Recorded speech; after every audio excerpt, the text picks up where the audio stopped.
da zuwa MDH Hip Hop TV.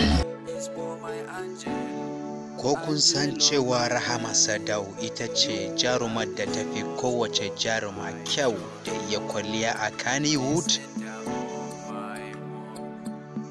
Rahama Sadau dai jaruma ce wacce take taka rawan gani a wannan masana'anta ta Kannywood. Jama'a masana'anta ta shirya fina-finan turanci ta kudancin wannan ƙasa Najeriya.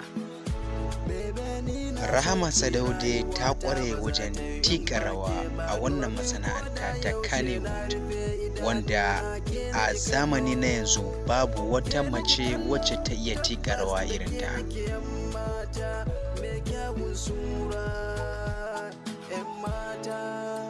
Rahama Sadau dai ta kasance tana da masoya masu yawan gaske. Wayannan dalilai ya sanya directors, producers da duk wasu manya na wannan masana'anta na Kannywood suke ƙoƙarin ganin kowa ya yi aiki tare da ita.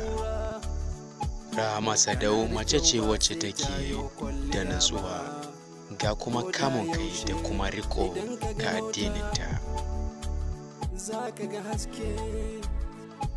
Sai dai mutane sun yi ta sukanta a 'yan kwanaki biyun nan saboda shiga da ta yi na bikin birthday party nata. Sun kafa hujja ne ganin gwiwanta da suka yi a waje.